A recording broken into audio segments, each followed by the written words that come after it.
नमस्कार। यह संसार भगवान द्वारा बनाया गया है और इस संसार में भांति भांति के लोग हैं। वो अलग अलग तरीके से व्यवहार करते हैं और अलग अलग तरीके से अपना जीवन यापन करते हैं। उस जीवन रहस्य को समझना और उस जीवन रहस्य के अनुरूप विवेकपूर्ण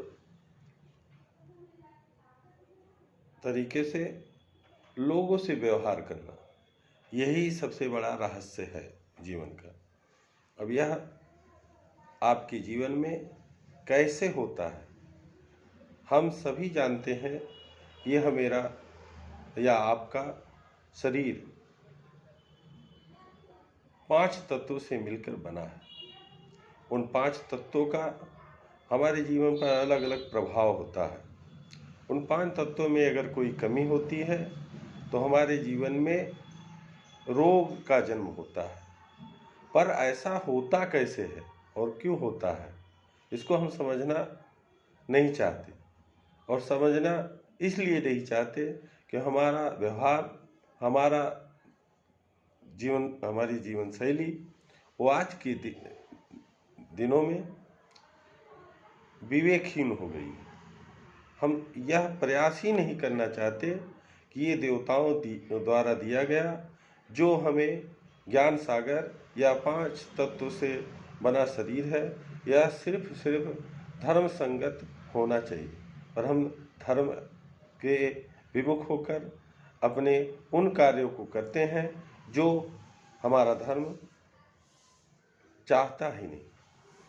आज आपके समक्ष मैं प्रस्तुत हूँ तो यह सत्य मानिए या ना मानिए, पर आप समझिए और समझ सकिए, और उसको अगर समझकर अपने जीवन में ढालते हैं तो निश्चित ही आपको बड़ी सफलता मिलती है।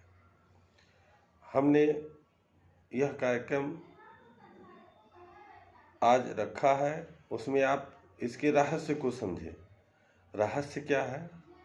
तो रहस्य है कि हमारा जीवन 5 तत्वों से मिल के बना है और इन 5 तत्वों पर सबसे ज़्यादा प्रवाह 9 ग्रहों का है। उन 9 ग्रह हमारे जीवन को कैसे प्रभावित करते हैं, ये हमारे जन्म समय पर निर्धारित होता है कि हमारे जीवन में सूर्य का अलग महत्व है, चंद्र का अलग महत्व है, शुक्र का अलग महत्व है, बृहस्पति का अलग महत्व है, मंगल का अलग महत्व है, बुध का अलग महत्व है, राहु केतु का अलग महत्व है। और जीवन सुगमता से चले इसलिए हमें इन सभी 9 ग्रहों को बहुत ध्यान से अध्ययन करना चाहिए और इनका पूजन पाठ करते रहना चाहिए। कहा जाता है विधाता जो लिखता है वह मिटता नहीं। तो इसका मतलब यह नहीं है कि आप प्रयास न करें, आप अपने एकाग्र रूप को धारण कर एकांतवास में चले जाएं, ऐसा नहीं है।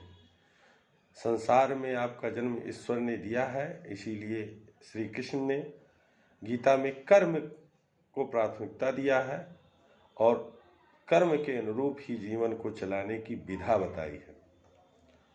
तो आज हम आपके समक्ष यह प्रस्तुत कर रहे हैं कि आप 9 ग्रह को कैसे खुश करके अपने 5 तत्वों यानी आपके शरीर का जिस तरह निर्माण हुआ है उसको खुश कर सकते हैं। अब आप ये समझना चाहेंगे कि 5 तत्व कैसे प्रभावित होते हैं, तो 9 ग्रह का अपना अपना प्रकृति है। वो अपने अपने प्रकृति के अनुरूप व्यवहार करते हैं और आपके जीवन में उसी प्रकार की चीज़ों पर प्रभाव डालते हैं। और आपका जो संस्कार है वो प्रथम दृष्टि उस स्वरूप से बदलकर कुछ और करने लगता है। आपको लगता है कि सब कुछ व्यर्थ है, लेकिन ऐसा नहीं है। वही ग्रह फिर आपको प्रसन्न भी रखते हैं, वही ग्रह आपको दुखी करते हैं। अब प्रश्न ये है कि हम कैसे समझें कि हमें कौन सा ग्रह किस प्रकार कष्ट पहुंचा रहा है। इसके लिए यह जरूरी है कि आप का जो जन्म समय है, जन्म दिनांक है और जन्म का वर्ष है, यह आप सही सही ढंग से किसी ज्योतिष विधि को समझने के लिए उस ज्योतिषी के पास अपने सही गणना को रखें। जो सही गणना रखेंगे तो हर ज्योतिषी उसको सही ढंग से आपको बता पाएगा और आपके जीवन के मार्ग को प्रशस्त कर पाएगा। अब ऐसा मैं इसलिए कहता हूँ कि मेरा यह प्रथम उत्तरदायित्व है कि हम आपको सही चीज़ें बताएं, और यह मेरा आज इस विषय का प्रथम सत्र है और इस पर हमारे अलग अलग सत्र चलते रहेंगे। और शरीर के पंचतत्व और 9 ग्रह का प्रभाव, तो इस पर हम फिर आपको आगे बताएंगे। आज के लिए इतना है। बोलिए श्री रामचंद्र की जय।